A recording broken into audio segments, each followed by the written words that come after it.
श्री काशी विश्वनाथ स्तोत्रम कंठे यस्य लसत् करालगरलम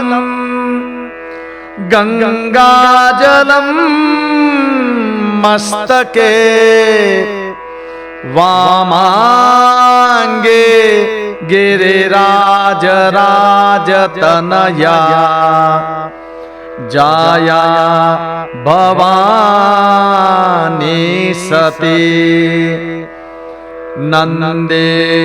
स्कंद गणाधिराज सहिता श्री विश्वनाथ प्रभु काशी मंदिर संस्थितो खिल गुरुर देयात् सदा मंगलम यो देवैरसुरैर्मुनीन्द्रतनयैर् गन्धर्वयक्षुरगैर्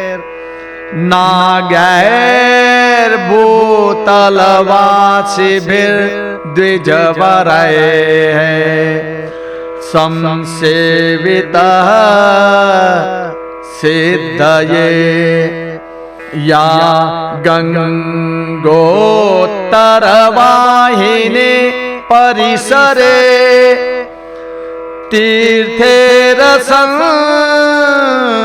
तीर्थेरसंख्यैर्वृता सा काशी त्रिपुरारी राजनगरी देयात् सदा मंगलम तीर्थानां प्रवरा मनोरथ करी संसार पारा परा नंदानंदे गणेश्वरैरुपहिता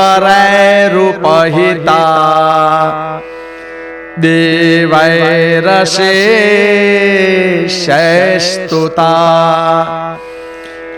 या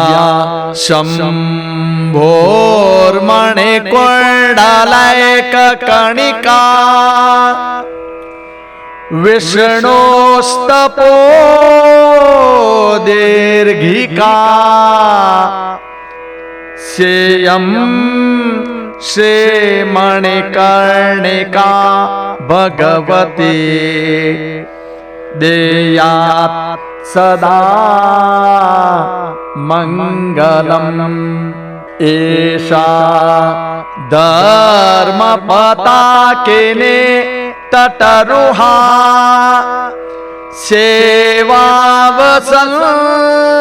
सेवावसन्नाकिनी पश्यन् पातकिनी भगीरथ तपः साफल्यदेवाकिनी प्रेमा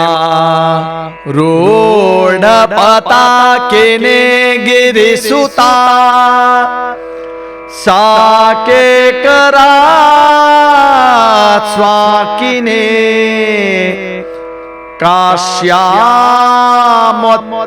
काश्यामोत्तरवाहिनी सुरनदी देयात् सदा मंगलम विघ्नावास निवास कारण महा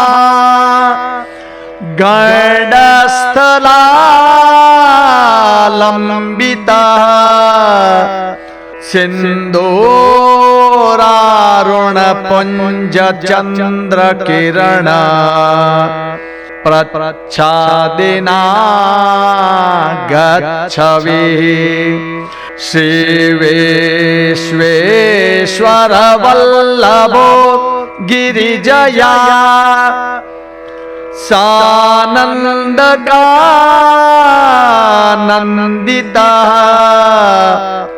स्मेरास्यास्तव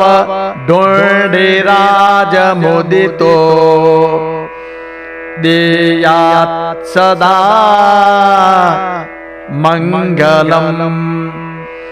केदारः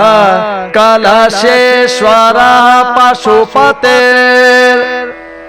धर्मेश्वरो मध्यमो ज्येष्ठेषु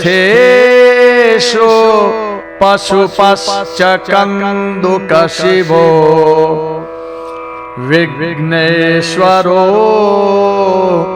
जम्बुकः चन्द्रेशो यमृतेश्वरो भृगुशिवः श्रीवृद्धकालेश्वरो मध्येशो मणिकर्णिकेश्वर शिवो देयात् सदा मङ्गलम् गोकर्णास्त्वथ भारभूतनुदनो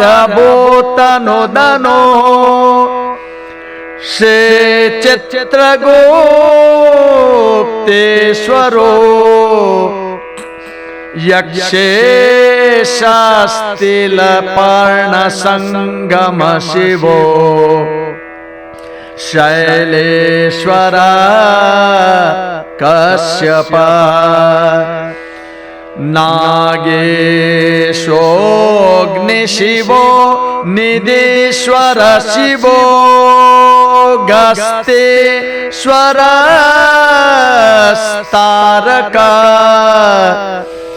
ज्ञानेशो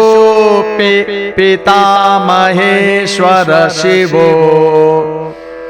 देयात् सदा मङ्गलम् ब्रह्माण्डं सकलं मनोषितरसै रत्नैपयोभिर्हरम् खिलै पूरयते कुटुम्बनिलयान् शम्भोर्विलासप्रदा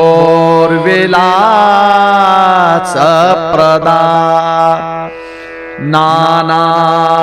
देव्यलता विभूषितवपो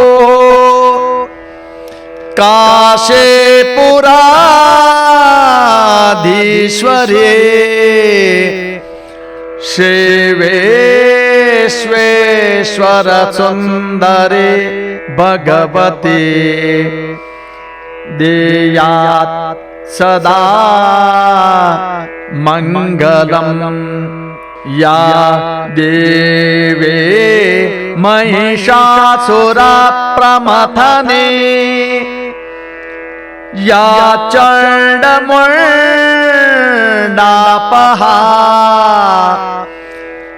या शुम्भासुररक्तबीजदमने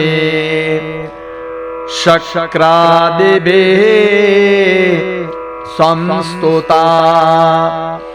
या शूलासिधनो शराभयकरा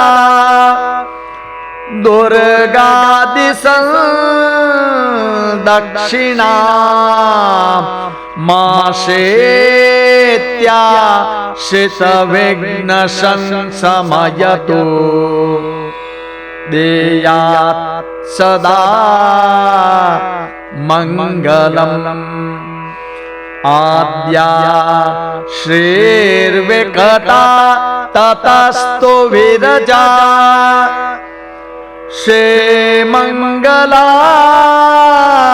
पार्वती विख्याता कमला विशालनयना ज्येष्ठा विशेष्टानना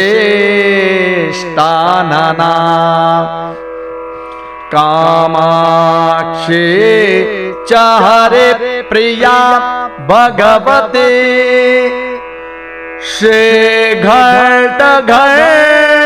श्रीघटघटादिका मौर्या षष्टिसहस्रमातृसहिता देयात् सदा मंगलम् आदौ पंचनदं प्रयागमपरम् केदारकुण्डं कुरु क्षेत्रं मानसकं सरोमृतजलम् शावस्य तीर्थं परम् मत्स्योदर्यथ दण्डखाण्डसलिलम् मन्दाकिनी जम्बुकम्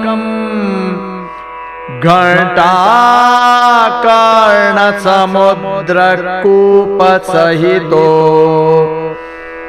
देयात् सदा मंगलम् रेवा कुण्डजलम् सरस्वती जलम् दुर्वासकुण्डं ततो लक्ष्मी तीर्थलवाङ्कुशस्य सलिलम् कन्दर्पकुण्डं तथा दुर्गाकुण्डमसि जलं हनुमता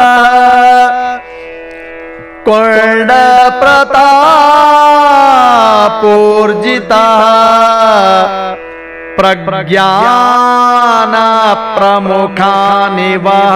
प्रतिदिनम् देयात् सदा मंगलम् आद्य कुपरवस्तु कालदमना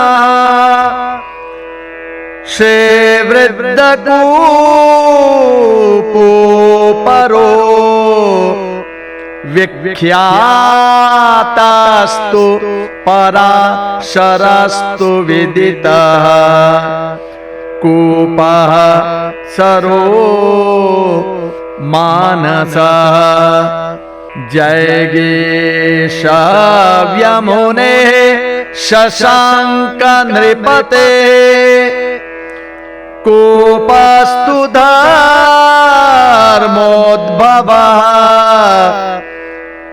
ख्यातः सप्तसमुद्रकूपसहितो देयात् सदा मंगलम् लक्ष्मी नायक बिंदु माधव हरि लक्ष्मी नृसिंहस्ततो गोविंदस्त्वथ गोपिका प्रियतमः श्री नारदः केशवः गंगा केशव वामनाख्य तदनु श्वेतो हरि केशवः प्रह्लादादि समस्त केशव गणो देयात् सदा मंगलम् लोलार्को विमलार्कमायुखरवि संवर्त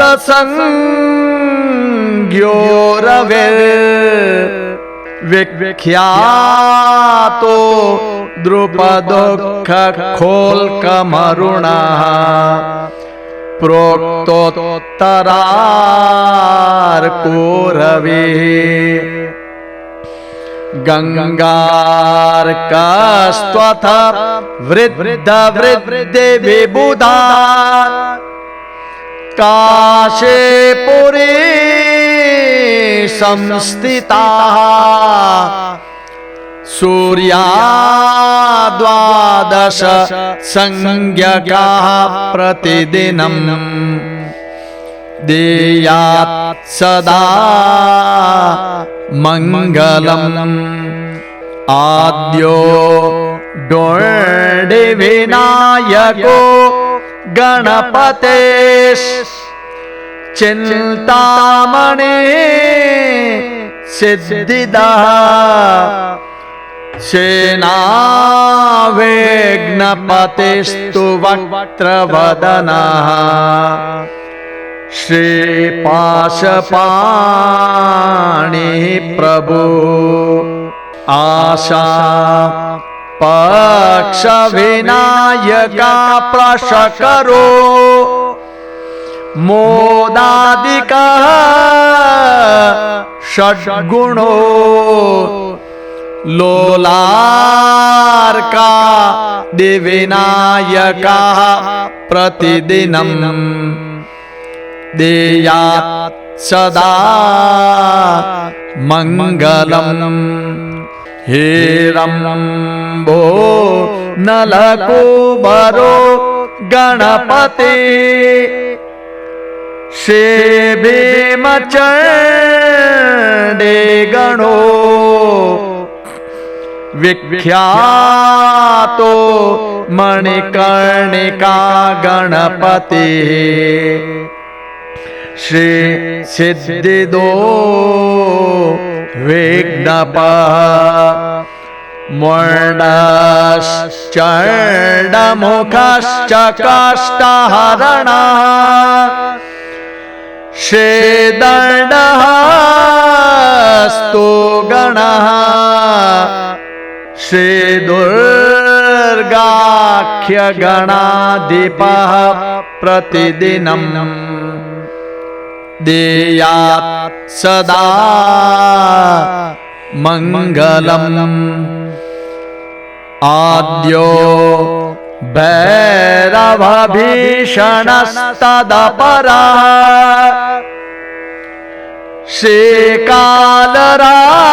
श्रीकालराजः क्रमात् श्रीसंहारक भैरवस्त्वथरुरोष चोन्मत्तको भैरवः क्रोधश्चण्डकपाल भैरववरः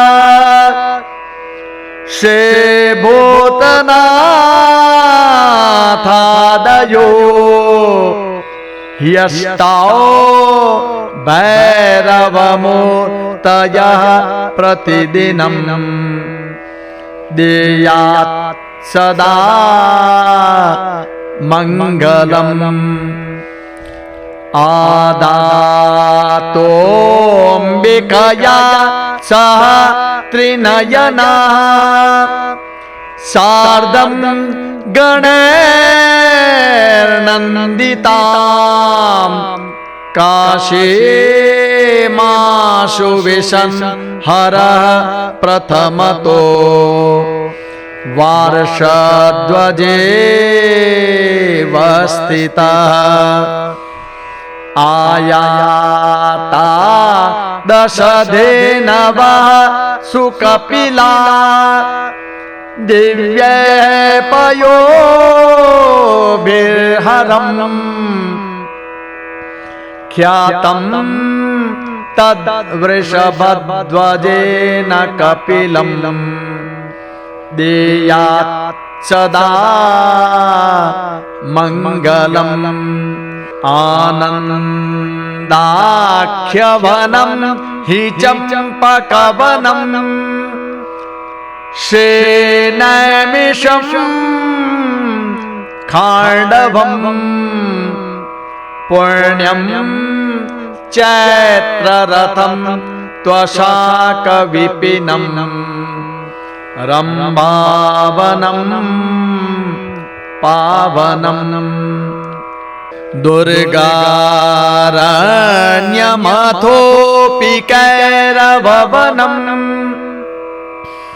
वृन्दावनं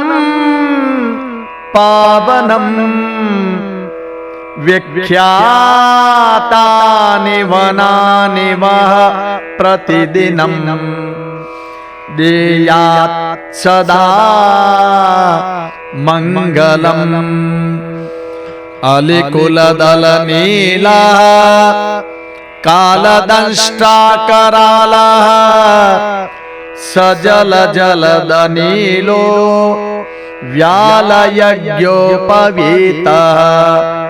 अभयवरदहस्तो दामरोद्दामनादः सकलदुरितभक्षो मङ्गलं वो ददातु अर्धाङ्गे विकटा गिरीन्द्रतनया गौरी सती सुन्दरे सर्वाङ्गे विलसत् विभूतिधवलो कालो विशालेक्षणः वीरेशः सह नन्दिभृङ्गिसहितः श्री विश्वनाथः प्रभो काशी मंदिर संस्थितोऽखिल गुरुर्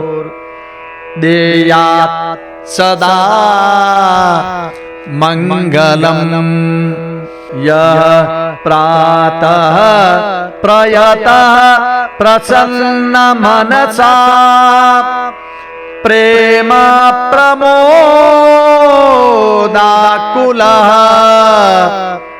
ख्यातं तत्र विशिष्टपादभुवने